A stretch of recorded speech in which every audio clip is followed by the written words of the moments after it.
A senadora e ex-ministra da Agricultura, Tereza Cristina, participou por videoconferência do Fórum do Agronegócio Sustentável com Tecnologia e Inovação. Durante o evento, ela destacou a atuação das mulheres no café, no Triângulo Mineiro e defendeu que o país é uma potência agroambiental. Ainda não se falou nas mulheres do agro e principalmente das mulheres do café.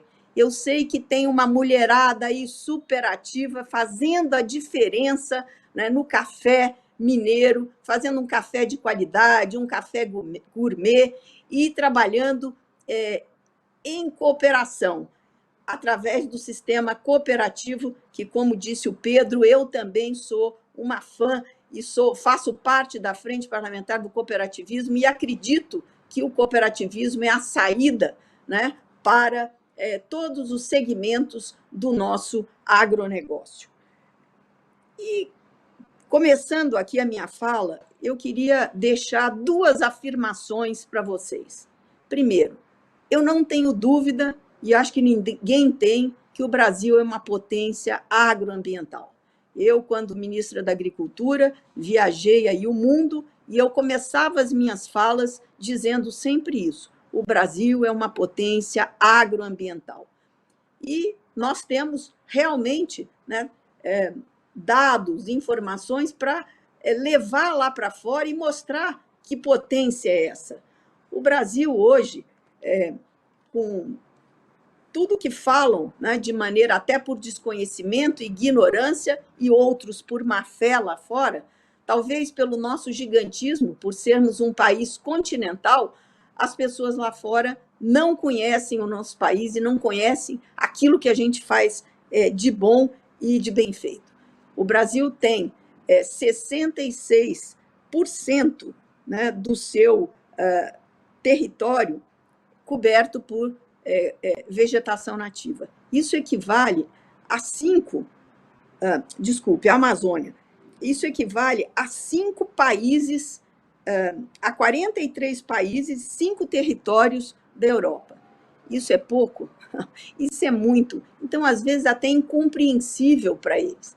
Nós, hoje, no país, adotamos práticas, boas práticas na agropecuária, boas práticas de sustentabilidade. E o nome hoje desse evento, presidente Mário, deputado Zé Vitor, é muito importante para mostrar que o meio ambiente na agropecuária e a sustentabilidade, a tecnologia, tudo isso pode andar de mãos dadas e, com isso, nós já fazemos a diferença e vamos poder fazer muito mais pela agropecuária brasileira sustentável, mostrando lá fora cada vez mais os exemplos e os bons exemplos que nós temos aqui no país. Eu também gostaria de deixar um outro ponto. O Brasil, além de ser uma potência agroambiental, né, de mostrar para o mundo que produzir e conservar podem andar juntos, eu também gostaria de enaltecer o nosso Código Florestal, que muitas vezes tem sido bombardeado para que ele seja desqualificado. E nós temos se não é o melhor, eu acho que é o melhor, mas se não é o melhor, eu quero dizer para vocês que nós temos um dos melhores códigos florestais do mundo, onde nós temos aí que conservar de 20% até 80%, dependendo do bioma onde nós estamos. Conservar, eu estou falando da preservação das matas nativas ou dentro do bioma, né, privado, porque isso é o que o produtor tem que conservar e ninguém paga nada por isso.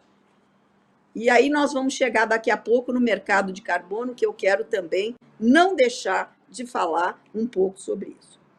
O Brasil, há muitos anos, ele já faz plantio direto, nós conseguimos poupar terra, porque em grande parte do nosso território nós já conseguimos plantar 2 ou 2,5 safras, como disse aí o secretário Tales, e com isso você poupa terra para produção, né? Nós somos campeões em diversos produtos aí, soja, cana-de-açúcar, café, Enfim, o Brasil é o primeiro, né, na produção e na exportação de muitos produtos aí para todo mundo, e fazendo isso em 8,6% somente do seu território. Então, eu acho que esse também é um dado muito importante que a gente tem que estar sempre frisando, falando, para que conheçam a nossa realidade.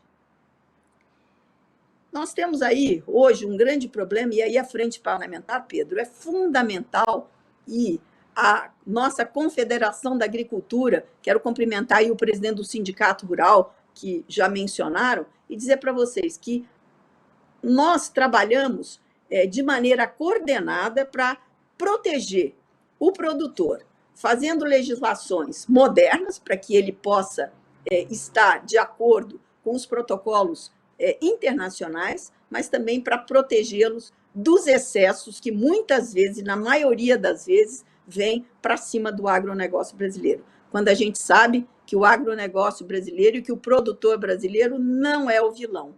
O produtor brasileiro é parte da solução dos problemas ambientais do nosso país.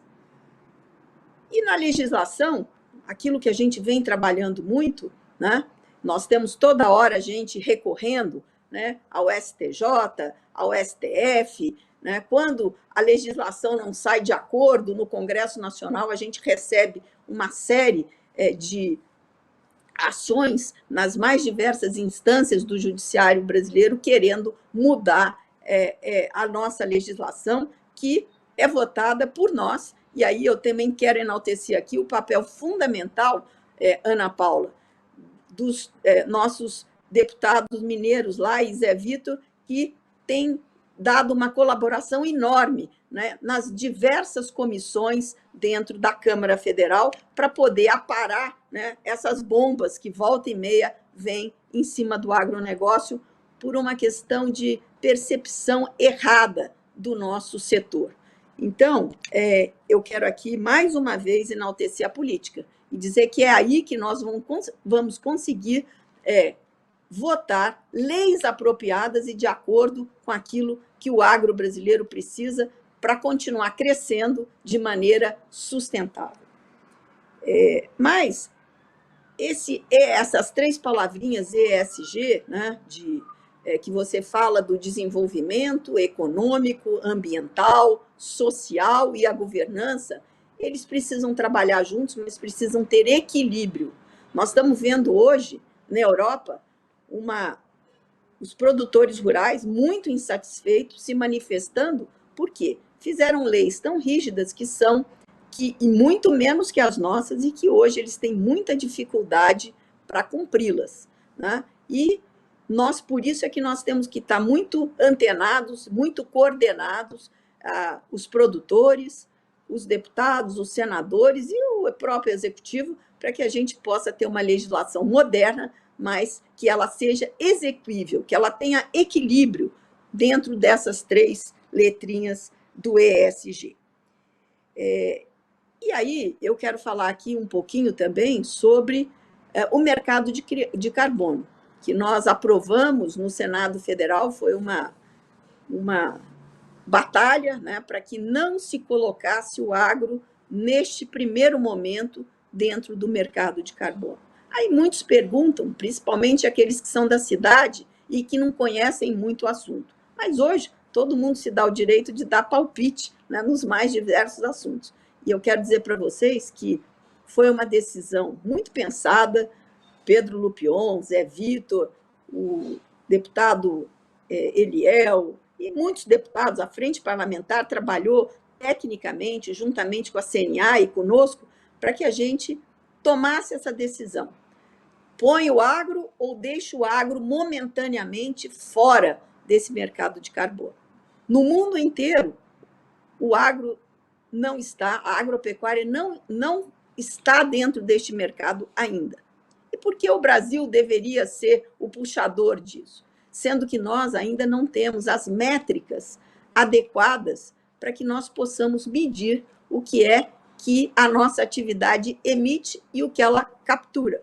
E, com certeza, nós devemos ter um balanço por tudo que a gente já tem, né, mas que precisa está estudado e certificado por cada cadeia, né, nós já temos aí uma noção de que o agro vai ser quem vai salvar a indústria, porque nós vamos ter crédito de carbono para vender para a indústria que é emissora, né, de CO2. Então, nós pedimos à Embrapa, e aí eu quero cumprimentar também o representante da Embrapa, o Sebastião, que está aí presente com vocês, e nós conversamos, a frente parlamentar conversou juntamente com a presidente da Embrapa para que a Embrapa corra, né, com esses estudos das métricas da soja, do boi, do café, da cana-de-açúcar, enfim, dos mais diferentes setores da agropecuária, para que a gente possa ter isso certificado e que aí nós possamos, então, entrar nesse mercado e aí sim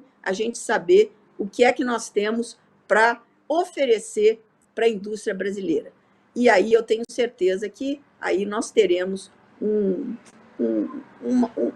outro ganho para o produtor rural, para aquele que preserva o que ele deve fazer dentro do Código Florestal, ou aquele que tem um pouco mais e faz a opção de não desmatar o excesso, o excedente daquilo que ele precisa ter, né? E esse é um trabalho que nós agora estamos nos debruçando sobre isso. Como é que nós vamos fazer para quem tem excesso de reserva ou está preservando a reserva, como eles vão poder participar também, porque não é justo ele preservar, ter todo esse custo e não ter nenhum pagamento por esse serviço ambiental que ele presta à sociedade brasileira e ao mundo. Eu acho que nós temos algumas coisas que nós vamos ter que prestar atenção. Eu não vou ter tempo, se eu tivesse aí, eu peço de novo desculpas, eu gostaria de estar muito aí nos painéis, né, para falar sobre o futuro do ESG, o ambiental, social e governança, no agro brasileiro, mas dizer para vocês que cada vez o cerco está fechando mais. Então, nós temos que estar trabalhando em conjunto para ver aquilo que é possível fazer e como é que o agro pode se beneficiar dessa política ambiental, né? Então, as parcerias, através da adesão ao Network for Greening the Financial System, o NGFS, o memorando de entendimento com o Climate Bond, eu tive a oportunidade, o prazer de assinar quando era ministra da Agricultura, né, esse memorando com o Climate Bond, com o Ministério da Agricultura. A regulação também é uma coisa que a gente tem que estar atenta e trabalhando muito, né, a integração do risco social, ambiental e climático ao arcabouço para a gestão de outros riscos tradicionais, tais como crédito, né, que cada vez hoje a gente já tem aí o CAR, que se você não tiver o CAR feito, você já tem problemas para tomar crédito oficial, né? O mercado, a liquidez e o operacional. Então, divulgação de informações sobre riscos sociais, ambientais e climáticos pelas IEFs, a criação do Bureau de Crédito Rural, a resolução do Conselho Monetário Nacional 5.081 de 23, que é a ampliação das regras e o maior rigor à conformidade ambiental, estende a todos os biomas as restrições, até então aplicada somente ao bioma amazônico. Então, nós precisamos ficar atentos a isso. Aprimora, mesmo porque onde é que nós produzimos? Onde vocês estão aí, no Cerrado, né? Aprimora as definições relativas à unidade de preservação e florestas públicas, proíbe concessão de crédito a propriedades com CAR suspenso. Esse é um problema que nós, lá na frente parlamentar e na CNA, temos estudado muito e trabalhado muito para ver como é que a gente consegue dar equilíbrio a isso e suspender somente aqueles que realmente têm problema, né? Adota também coordenadas do CAR como fronteiras geográficas da propriedade, o que facilita as verificações nas concessões e no monitoramento das operações de crédito. Como viabilizar a sustentabilidade econômica combinada com ambiental e social e o uso da tecnologia. Então, hoje, a tecnologia tem avançado muito e eu acho que é a maneira de nos ajudar, né, a estar dentro dessa sustentabilidade que nós tanto buscamos, tanto econômica quanto ambiental. O Brasil precisa continuar fazendo o que ele já faz muito bem, mas nós precisamos continuar avançando, né? Então, as empresas que incorporam ESG podem atrair investimento mais facilmente e a preços e juros mais competitivos. Estudos indicam que até 25 nós teremos mais da metade dos recursos alocados em fundos mútuos na Europa, e que eles estarão em fundos que adotam o ESG. Bom, então, eu acho que a adoção do ESG ajuda as empresas do agronegócio a gerenciar e a reduzir os riscos operacionais, financeiros e, principalmente, de reputação. Ao adotar essas práticas sustentáveis e éticas, as empresas podem evitar problemas legais e prejuízos financeiros muito significativos. Enfim, meus amigos, eu acho que essa é uma pauta que vocês escolheram para esse dia aí em Araguari, importantíssima, e ela vai estar presente no nosso dia a dia, daqui para frente, cada vez mais. Mas nós temos que usar a tecnologia a nosso favor para simplificar, facilitar, mas não precarizar as medidas de sustentabilidade que nós temos que adotar. Bom, nós temos aí um grande problema, né, que é o desmatamento, que a toda hora nós sofremos ataques com o desmatamento na Amazônia, e agora tem vindo para cima do Cerrado também. As questões sociais e trabalhistas, que nós precisamos cuidar cada vez mais, a governança fundiária e a insegurança jurídica no campo, né? E isso vem através de quê?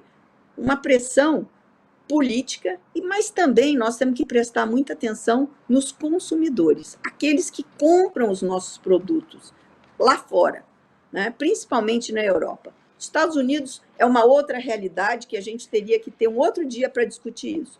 Os Estados Unidos tem alguns estados que hoje têm muita preocupação com essas medidas adotadas, se isso é economicamente viável para vários setores da economia. E a Ásia, que por enquanto ainda passa muito de leve por esses problemas. Mas a Europa, ela trata disso diuturnamente. Nós estamos vendo hoje o que está acontecendo lá, aquele grande movimento dos produtores rurais, porque não aguentam viver sem o subsídio com essa política cada vez mais apertada de ESG.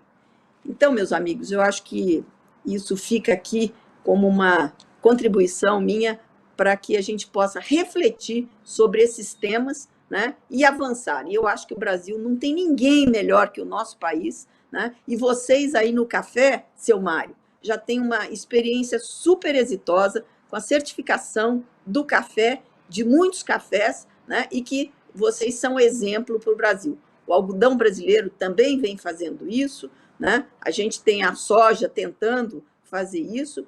O boi, uma hora, vai ter que fazer a sua certificação, mas nós temos que fazê-la com juízo, com muita tranquilidade, não sendo medidas que travem o desenvolvimento do nosso negócio e do agro brasileiro. Equilíbrio é a palavra que nós temos que colocar junto ao ESG.